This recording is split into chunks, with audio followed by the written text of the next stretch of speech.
Now new information is emerging from Turkey on the deadly airport attack. Did the bombers use chaos as their cover? Cameras caught the explosion as it happened. And tonight, the number of dead has risen to 42. 239 are wounded. The bombers all arrived by taxi, but they set off explosions in separate areas. One of them even waiting outside for the crowds to come to him. And fear is being felt at airports across the globe. A scare over an unattended bag sent passengers into the sidewalks at John F. Kennedy Airport. We have team coverage of the fallout from the terror in Turkey. Let's begin with CBS 2's Jonathan Vigliotti. He's live in Istanbul. Jonathan.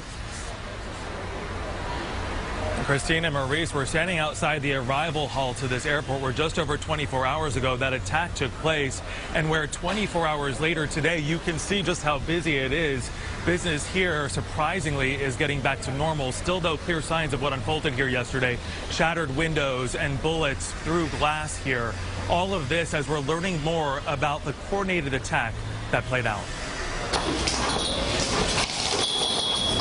Work crews brushed shards of glass from empty window frames in Istanbul's airport as passengers walked past reminders of Tuesday's deadly terror attack. I'm not afraid now, but yesterday evening I was afraid. This Dutch businessman returned to the airport after witnessing yesterday's triple suicide bombing. And I saw actually one of the suicide killers blew himself up.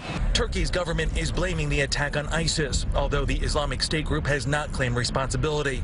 President Obama, who is meeting with North American leaders in Canada, has spoken with Turkey's president. We have offered all assistance that we have available to our ally, Turkey, and we stand prepared to assist them during this difficult time. Security experts say the attackers were targeting the airport's large crowds. These individuals likely were not only well armed but trained, and certainly had coordinated before the attack, and likely had planned this out for a number of weeks, if not months.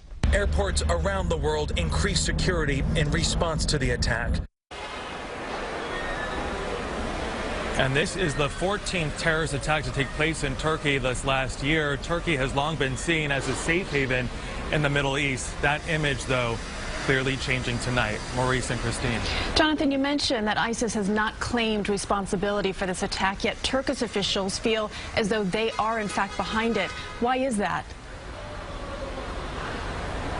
Yeah, and that has become typical of ISIS not to claim these attacks. The reason that officials believe that ISIS may have been responsible for this is the hallmarks laid out in this attack, the coordinated suicide bombings. If you think back to Belgium and Brussels, for example, a very similar scene unfolded there. Of course, though, at this point, still very unclear, as that investigation is still very much underway at the airport tonight.